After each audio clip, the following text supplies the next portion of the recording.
ابھی آپ نے ایک بہت شاندار نصیحت بھرا اور بہت قیمتی خطاب حضرت مفتی اشرف صاحب کی زبان مبارک سے سنا.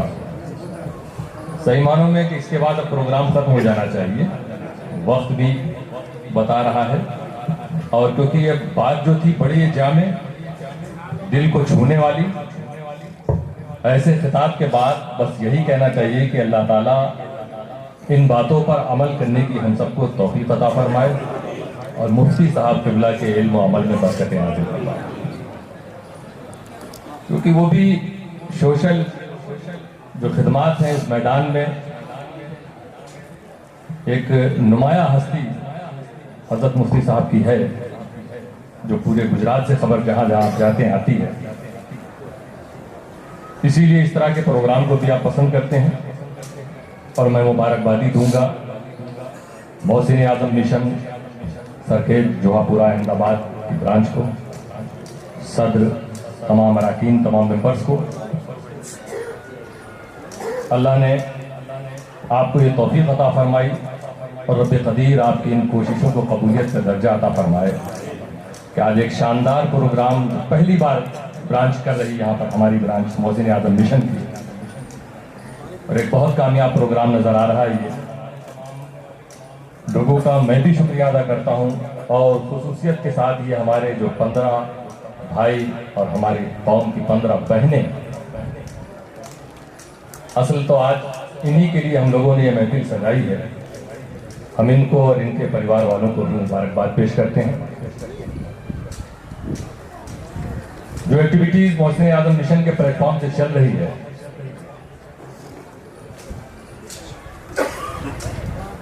سرکیج جوہا پورہ برانچ آپ دیکھ رہے ہیں کہ ATS کی شکل میں یہ کچھ پوسٹر لگے ہوئے ہیں. اس کے علاوہ بھی دوسری خدمات ہیں. جس چیز کی قوم و ملت کو ضرورت ہو، ہمیں اس چیز کو پورا کرنے کے لیے آگے بڑھنا. ہمارے مشن کا مقصد، محسن اعظم مشن کا مقصد قوم کی خدمت ہے. انشاءاللہ تعالی اسٹیج پر جلوہ فرما مشائخ، سادات کرام، والد بزرگوار، علماء، ائمہ کرام، اور پورے بھارت میں جہاں جہاں بھی لوگ محسن اعظم مشن کے پروگرام کو دیکھتے ہیں، سمجھ رہے ہیں، خدمات کو محسوس کر رہے ہیں، ان سب کی دعائیں آپ سب کو حاصل ہے.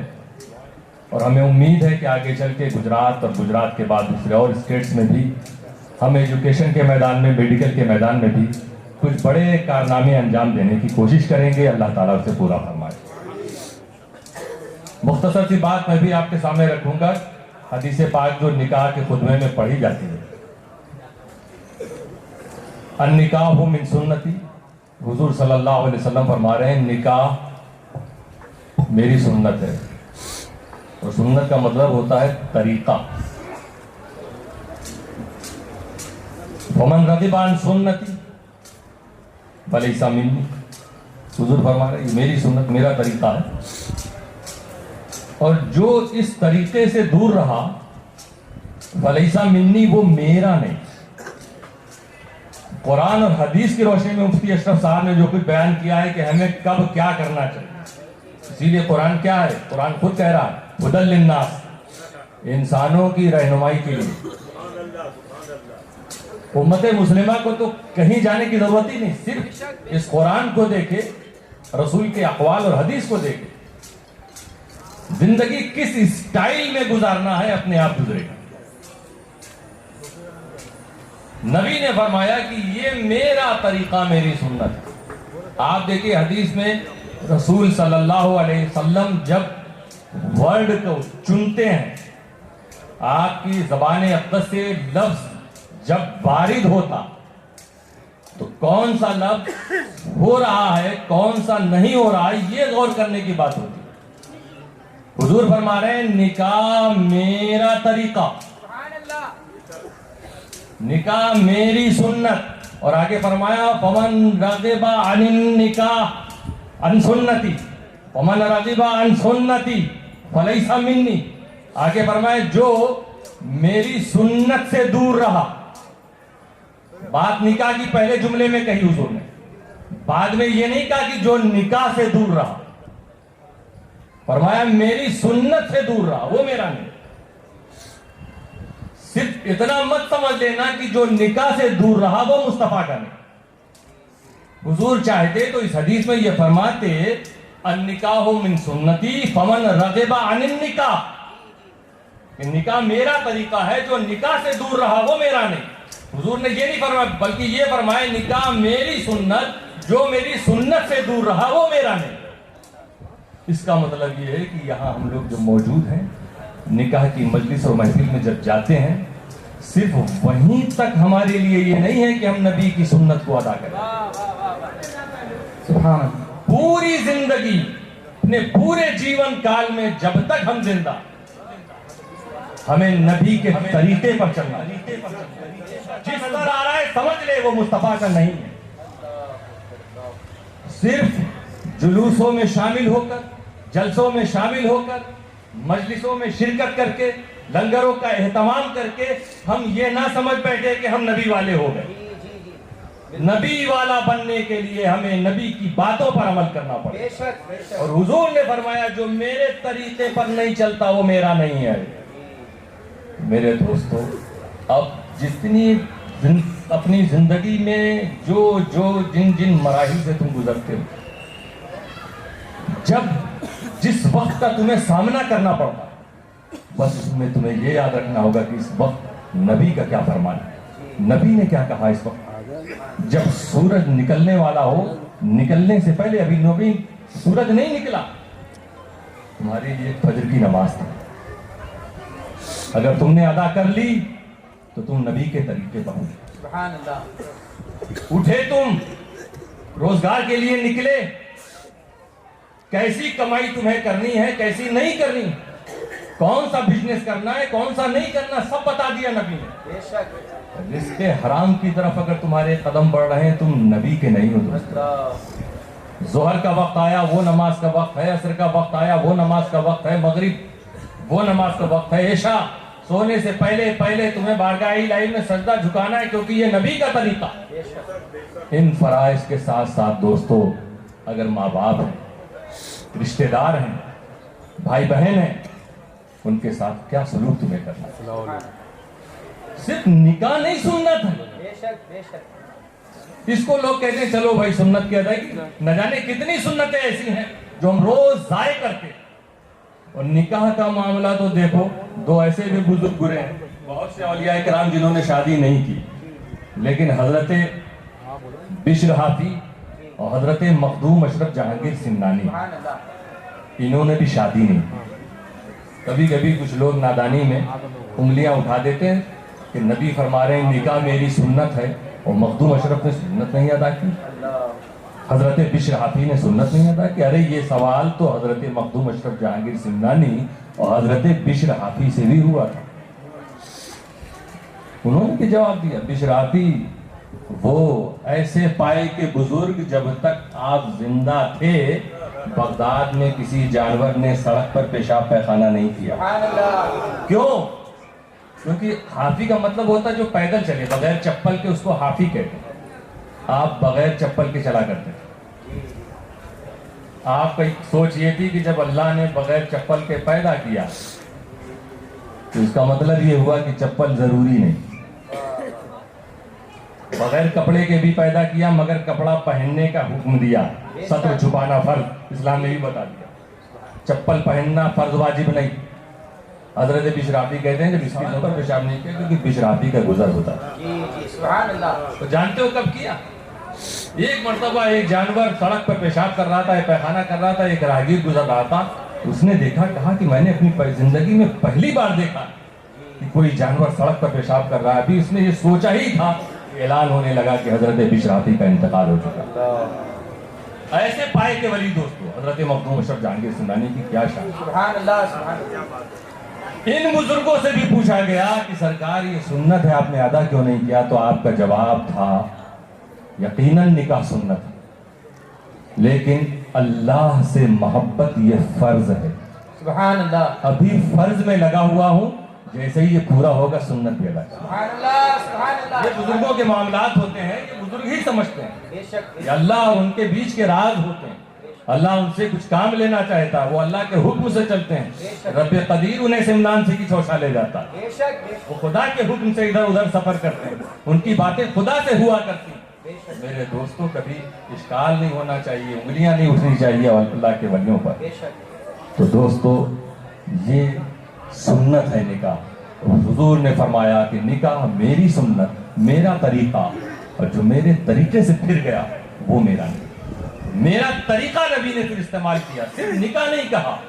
اب اپنے ارد گرد دیکھ لینا، اس میدان سے اٹھنے کے بعد جب باہر جاؤ، ماں باپ اگر ہیں تو ان کی خدمت کرنا یہ نبی کا طریقہ ہے، تعلیم۔ بہنوں کے ساتھ، بھائیوں کے ساتھ اچھا سلوک۔ آج بھائی بھائی میں جنگ ہو رہی، خصوصاً یہ شادی کہا جاتا ہے کہ جیسے ہی شادی ہوئی اور جھگڑا شروع ہو گیا۔ یہ کون سی سنت ہے بتائیے؟ معاذ اللہ، یہ تو کہہ بھی نہیں سکتا کوئی۔ یہ سنت کیسی سنت؟ کیونکہ ہم نے سنت خیال ہی نہیں کیا، ہم صرف ایک چیز کو سنت سمجھ رہے ہیں، اسی سنت کو کہہ کر ہم نے نکاح کر لیا۔ باقی اور سنتیں بھی تھیں ہمارے گھروں میں جو ادا ہونی چاہیے تھی، ہر وقت ادا ہونی چاہیے تھی، ہمیں اس کی پرواہ نہیں ہے۔ تو دوستو، ایک مسلمان، ایک مومن جب ہر قدم پر نبی کی سنت اور نبی کے طریقے کا خیال رکھے گا، اس کی زندگی تبھی کامیاب ہوگی، تبھی اس کی زندگی میں راحتیں ملیں گی، تبھی بھائی بھائی میں میل نظر آئے گا، تبھی شوہر بیوی میں اتحاد، اتفاق اور محبت ہوگی، تبھی بچے ماں باپ کے فرما بردار ہوں گے، تبھی ماں باپ بچوں کی اچھی تعلیم و تربیت کریں گے، تبھی پڑوسی پڑوسی میں محبت ہوگی، تبھی آنے والے مہمان کی تعظیم کی جائے گی، تبھی لوگ دیش سیوا، وطن سیوا، علاقے کی سیوا، سماج سیوا میں لگیں گے، تبھی لوگ ایک دوسرے سے نفرتیں کرنا بند کریں گے، تبھی لوگ ظلم و بربریت کے خلاف آوازیں بلند کریں گے، تبھی لوگ اسٹیج کے اس پیغام کے ساتھ کہ دوستو ہم سب کو اپنا اپنا حساب دینا ہے دنیا سے۔ جب رخصت ہوں گے ہمیں اپنے پڑوسی کے بارے میں نہیں پوچھا جائے گا، ہم سے ہمارے بھائی کے بارے میں نہیں پوچھا جائے گا۔ ہاں یہ ضرور پوچھا جائے گا کہ تو نے پڑوسی کے ساتھ کیا سلوک کیا، یہ ضرور پوچھا جائے گا کہ تو نے بھائی کے ساتھ کیا سلوک کیا، تو نے بیوی کے ساتھ کیا سلوک کیا۔ تو اپنے اپنے سلوک اور اپنی اپنی باتوں کا ہمیں جواب دینا ہے۔ اس لیے باتیں وہ کرو جس سے اللہ راضی ہو، باتیں وہ کرو جس سے خدا کی مخلوق راضی ہو۔ اللہ تعالی ہم سب کو اس طریقے پر چلنے کی توفیق عطا فرمائے۔ وآخر دعوانا الحمدللہ رب العالمین۔ سبحان اللہ سبحان اللہ۔ اول کلمہ دویم کلمہ شہادت اشہد ان لا الہ الا اللہ و اشہد ان محمدا عبدہ و رسولہ۔ سویم کلمہ تمجید سبحان اللہ والحمدللہ ولا الہ الا اللہ اللہ اکبر ولا حول ولا قوة الا باللہ العلی العظیم۔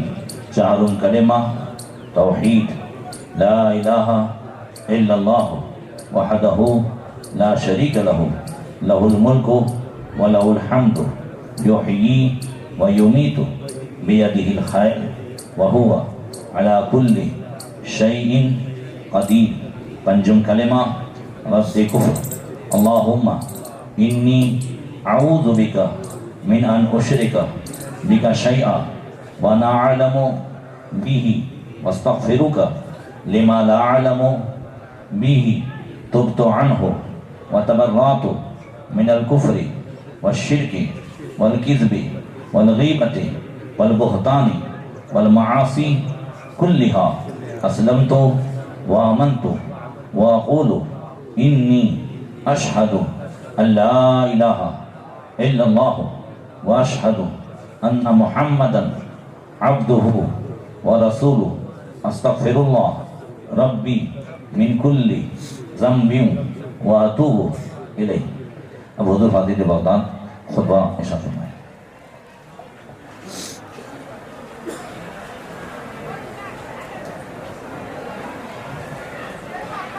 الحمدللہ ثم الحمدللہ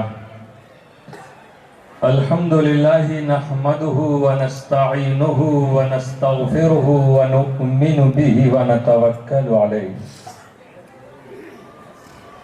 ونعوذ بالله من شرور أنفسنا ومن سيئات له ونشهد أن لا إله إلا الله وحده لا شريك له ونشهد أن سيدنا وسندنا إلهنا ومأوانا وهادينا وناجينا وذخرنا وفخرنا ونورنا وسرورنا ونبينا وحبيبنا وعزيزنا وعظيمنا وكريمنا وشفيعنا يوم العرض على الله محمدا عبده ورسوله صلاة وسلاما عليك يا رسول الله الغفار وعلى آلك الأطهار وصحبك الأبرار وعلى جميع أولياء الله الأخيار وبعد فأعوذ بالله من الشيطان الرجيم بسم الله الرحمن الرحيم يا أيها الناس اتقوا ربكم الذي خلقكم من نفس واحدة وخلق منها زوجها وبث منهما رجالا كثيرا ونساء واتقوا الله الذي تساءلون به والأرحام إن الله كان عليكم رقيبا يا أيها الذين آمنوا اتقوا الله حق تقاته ولا تموتن إلا وأنتم مسلمون يا أيها الذين آمنوا اتقوا الله وقولوا قولا سديدا يصلح لكم أعمالكم ويغفر لكم ذنوبكم ومن يطع الله ورسوله فقد فاز فوزا عظيما وقال النبي صلى الله تعالى عليه وسلم النكاح من سنتي فمن رغب عن سنتي فليس مني أو كما قال النبي صلى الله تعالى عليه وسلم